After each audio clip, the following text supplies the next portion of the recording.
Hey, I'm Mark, and behind me is the Rum River near Cambridge, Minnesota. About 5 weeks ago, my cousin Greg and I were canoeing this very same route that I'm going on today, and our canoe got caught on some deadfall, and we ended up tipping over and going in the river and had a pretty traumatic experience. So today is September 21st. It's a very significant day for me, so I am taking the challenge to do this river solo in the kayak. It'll be about 14 miles. Maybe we'll find some gear that we lost on that trip, but I'll take you through that experience that we had that day and show you some beautiful scenery. So thanks for joining me today. Let's hit it.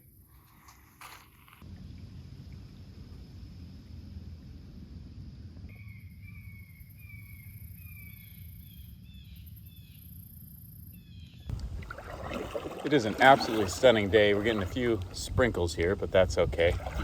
Hopefully it doesn't turn into any thunderstorms. Those should all be past us. So one thing I've noticed about this river so far is that it is much slower current and much shallower than last time we were here, which is going to make the navigation around the deadfall much easier, but it's going to require a little bit more paddling.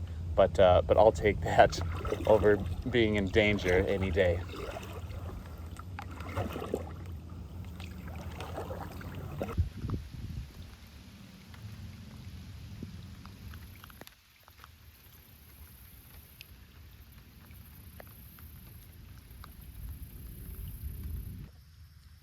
This beautiful spot right here is where Greg and I stopped to have a bite to eat about 2.5 miles in, and thankfully we noticed there was some deadfall coming up and made sure our life jackets were on and safe, and we were going to need it.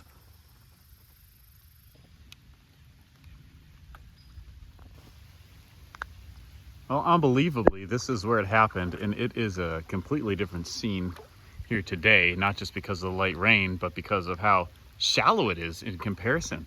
I'm actually able to beach my kayak in the shallow water here. You can see the sand underneath.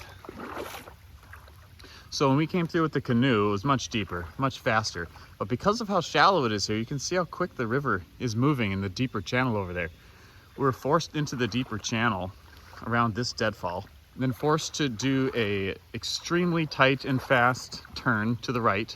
When we did the chicane, we were not able to avoid this deadfall here, which came out much further over the river at the time. And our canoe hit it sideways as we were trying to make our way to the right of the river. So we got stuck in this branch right here, and this part of the branch and much more came up when we hit it, and all these smaller branches caught us. Our canoe started to tip over and we took in some water, but we were able to pull it out and correct it with only taking in a little bit of water. But the problem is that we were stuck.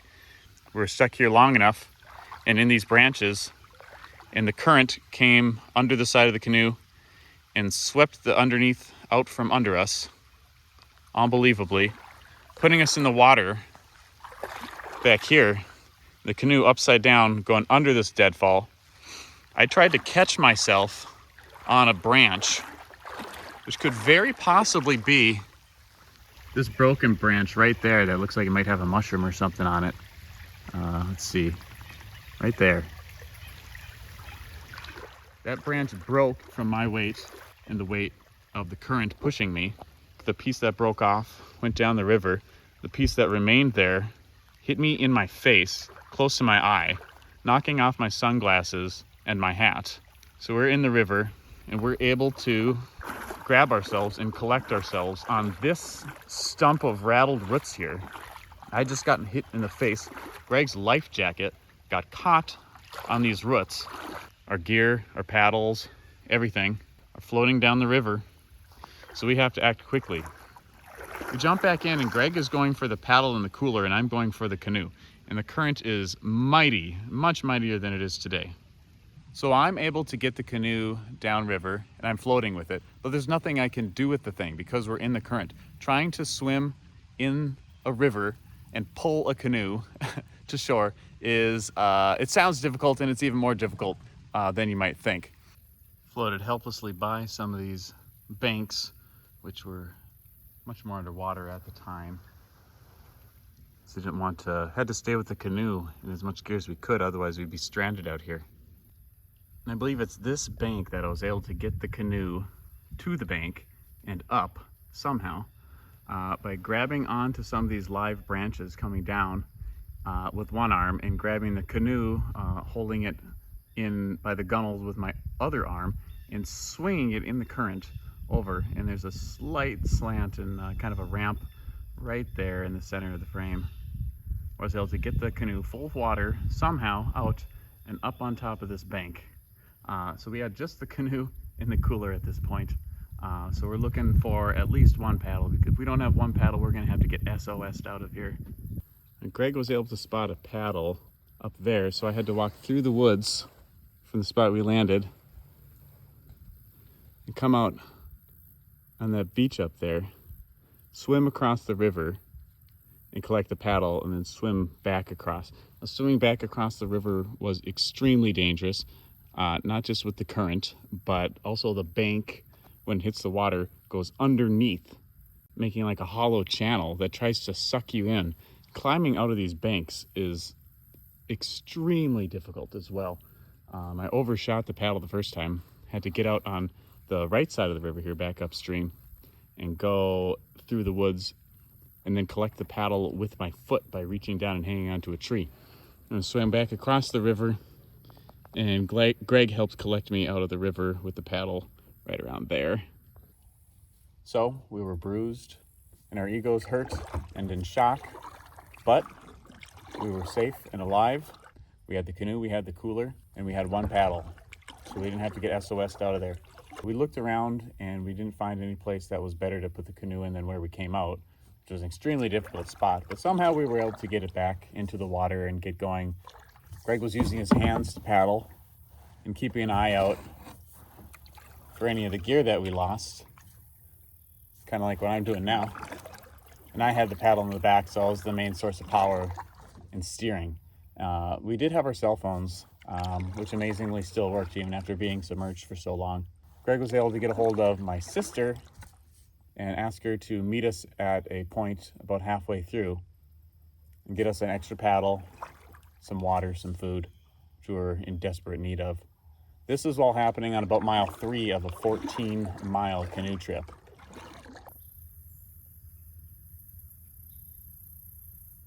Found a big water jam here, a water log, and I'm actually collecting some relics of things that we had lost. Unbelievable.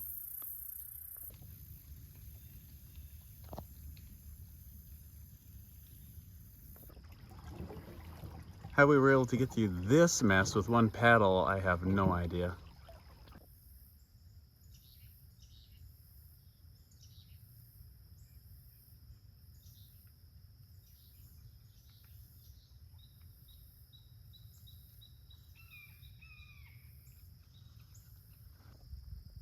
It was somewhere around here that we heard something stirring in the woods.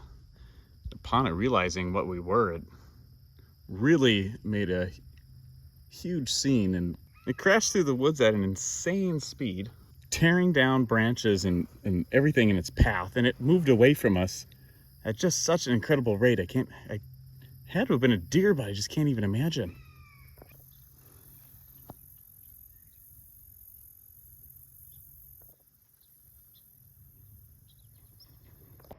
So there actually is the bridge that my sister Jackie met Greg and I at, with an extra paddle for us to finish the last 5 miles. So we could have 2 paddles. We were just eternally grateful. From there on out, it was easy sailing except for getting around some deadfall, but having 2 paddles, world of difference.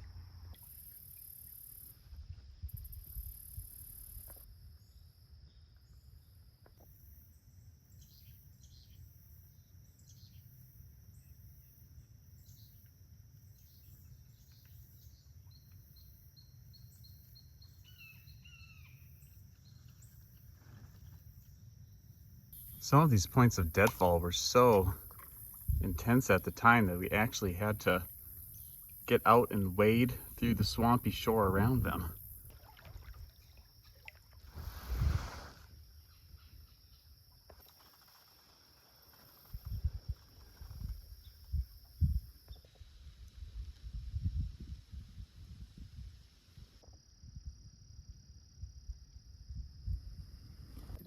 I don't know how we got through some of this stuff. I'm gonna have to just try and sneak through here. Here goes.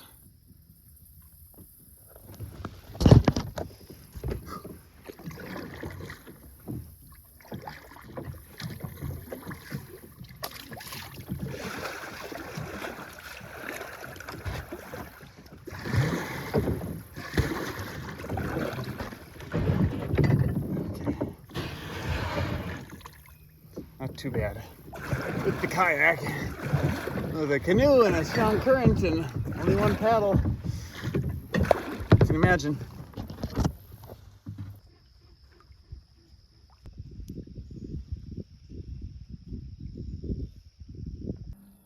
All right, so I've got the kayak packed up here at the end of the 14 miles on the Rum River. You know, reflecting back on it, looking in here, it doesn't seem that crazy, but there were times when I honestly thought my life was in danger, that I might not make it. Greg went as far as saying it was the most exciting thing that's ever happened to him in his life. And I was hoping I'd find the paddle that I lost, but we did not. And I found a couple of the shoes that were lost, and then a few other random things. And I picked up a ton of other people's trash along the way, so hopefully some good karma for that. You know, if there's anything I'd want anyone to take away from this story, it's number one, wear your life jacket, and number two, don't take the river for granted. I think that's what we did, is we were expecting it to just be with the current, easy ride, and we didn't respect it as much as we should have. But I hope you enjoyed the story, and I hope you enjoyed the scenery of the Rum River, and I hope you'll join me next time.